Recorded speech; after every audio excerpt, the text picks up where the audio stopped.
Hello friend, आप सभी का हमारे यूट्यूब चैनल पर स्वागत है। आज हम देखेंगे निर्वाचन आयोग। इससे पहले जो नए फ्रेंड हैं हमारे यूट्यूब चैनल को देख रहे हैं, सब्सक्राइब करें, लाइक करें, शेयर करें। ओके फ्रेंड, देखिए निर्वाचन आयोग की बात करें तो निर्वाचन आयोग जो है आपका देश में स्वतंत्र एवं निष्पक्ष चुनाव सुनिश्चित करने के उद्देश्य से एक स्थायी आयोग का गठन किया गया 25 जनवरी 1950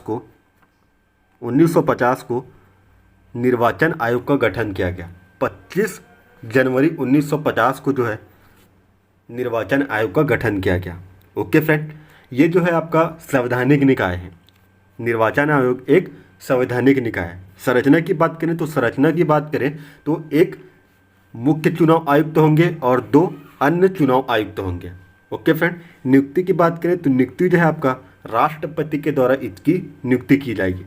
कार्यकाल की बात करें तो 6 वर्ष या 65 वर्ष जो पहले हो, यानी मान लो किसी चुनाव आयुक्त की आयु 55 वर्ष है, वर्तमान में 55 वर्ष है, तो इसका कार्यकाल पूरे 6 वर्ष के लिए होगा।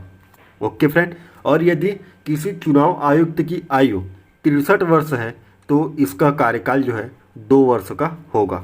ओके फ्रेंड, प्रावधान की बात करें तो संविधान के अनुच्छेद 324 से 329 तक का यह प्रावधान दिया गया है। ओके फ्रेंड, शर्तें की बात करें तो शर्तें जो है आपका सेवानिवृत्ति के बाद जो है कोई भी सरकारी पद धारण नहीं करेंगे। ओके, पद मुक्ति की बात करें तो मुख्य चुनाव आयुक्त को महाभियोग के प्रस्ताव पर जिस रीति से सुप्रीम कोर्ट के न्यायाधीश को हटाया जाता है उसी रीति से मुख्य चुनाव आयुक्त को भी हटाया जाएगा। ओके फ्रेंड, और 2 अन्य चुनाव आयुक्त को जो है मुख्य चुनाव आयुक्त के सलाह पर जो है राष्ट्रपति के द्वारा हटाया जाएगा। ओके, अब बात करते हैं भारत में निर्वाचन आयुक्त। भारत के प्रथम निर्वाचन आयुक्त जो है सुकुमार सेन जो है भारत के प्रथम निर्वाचन आयुक्त हैं। इनका कार्यकाल जो है 1950 से 1958 तक का इनका कार्यकाल रहा। वर्तमान में 23वें नंबर के सुनील अरोड़ा जो है मुख्य निर्वाचन आयुक्त हैं भारत के। ओके फ्रेंड, अब देखिए मुख्य अनुच्छेद की तो अनुच्छेद 324 में जो है आपका निर्वाचनों के अधीक्षक, निर्देशक और नियंत्रण का निर्वाचन आयोग में निहित होना। ओके फ्रेंड, निर्वाचनों के अधीक्षक, निर्देशन और नियंत्रण का जो है निर्वाचन आयोग में निहित होना, ये अनुच्छेद 324 में है। अब बात करते हैं अनुच्छेद 326 की। तो 326 में जो है आपका लोकसभा, राज्यों के विधानसभा के लिए जो है निर्वाचनों का वयस्क मताधिकार के आधार पर होना चाहिए। ओके फ्रेंड, वयस्क मताधिकार जो बताया गया आपका अनुच्छेद 326 में बताया गया। अनुच्छेद 327 की बात करें तो विधानमंडलों के लिए निर्वाचन के संबंध में उपबंध करने की संसद की शक्ति को बताया गया है 327 में। ओके फ्रेंड, तो 28 में अनुच्छेद 328 में किसी राज्य के विधानमंडल के लिए निर्वाचनों के संबंध में उपबंध करने की उस विधान मंडल की शक्ति को बताया गया है 328 में। ओके, उसके बाद अनुच्छेद 329 में निर्वाचन संबंधी मामलों में न्यायालय का हस्तक्षेप जो है वर्जन है। ओके फ्रेंड, वर्जित है। ओके फ्रेंड, 329 में जो है निर्वाचन संबंधी मामलों में न्यायालय के हस्तक्षेप का वर्जन है। ओके फ्रेंड, अभी तक हमारे यूट्यूब चैनल को सब्सक्राइब नहीं किया फ्रेंड तो सब्सक्राइब करें। चुनाव आयोग का गठन की बात करें तो चुनाव आयोग का गठन 25 जनवरी 1950 को चुनाव आयोग का गठन किया गया था। निर्वाचन आयोग का जो है आपका मुख्यालय की बात करें तो नई दिल्ली इसका मुख्यालय है और सर्वप्रथम महिलाओं को मताधिकार प्रदान करने वाला पहला देश जो है आपका न्यूजीलैंड है। ओके फ्रेंड, न्यूजीलैंड जो है महिलाओं को मताधिकार प्रदान करने वाला पहला देश जो है आपका न्यूजीलैंड है। ओके, निर्वाचन आयोग के कार्य। ओके फ्रेंड, निर्वाचन आयोग के कार्य की बात करें तो पहला कार्य जो है आपका राष्ट्रपति, उपराष्ट्रपति, संसद और विधानमंडल का चुनाव करवाना। ओके फ्रेंड, दूसरा कार्य है इसका मतदाता सूची तैयार करना। मतदाता सूची तैयार करना दूसरा कार्य है। तीसरा कार्य जो है आपका राजनीतिक दलों को चुनाव चिन्ह प्रदान करना। ओके फ्रेंड, चुनाव चिन्ह प्रदान करना राजनीतिक दलों को निर्वाचन आयोग का कार्य है।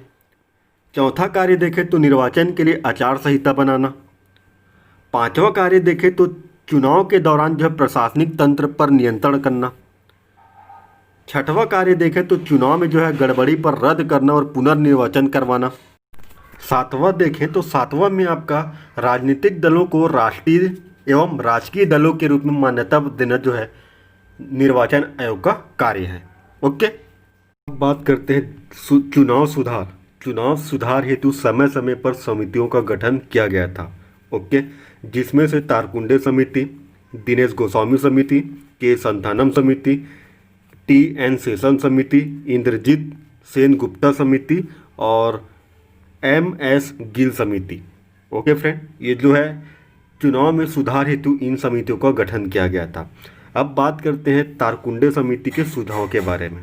तारकुंडे समिति ने जो सुझाव दिए इनके बारे में बात करते हैं तो ये जो है मताधिकार की आयु जो है 21 वर्ष से घटाकर 18 वर्ष, मताधिकार की जो आयु है वो 21 वर्ष से घटाकर 18 वर्ष किया जावे, इसका जो है सुझाव दिए थे तारकुंडे समिति ने। ओके फ्रेंड, तो 61वां संविधान संशोधन 1989 को इसे संशोधन करके 21 वर्ष से घटाकर 18 वर्ष किया गया।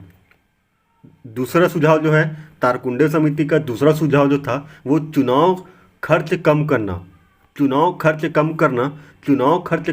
और कंपनियां जो है राजनीतिक दलों को चंदा नहीं देगी, इसका भी सुझाव दिया था। चुनाव के दौरान जो है मंत्रीगण सरकारी वाहनों का प्रयोग नहीं करेंगे। चौथा जो है आपका निर्वाचन आयोग को बहुसदस्यीय बनाया जाए, इसका भी है सुझाव दिए थे।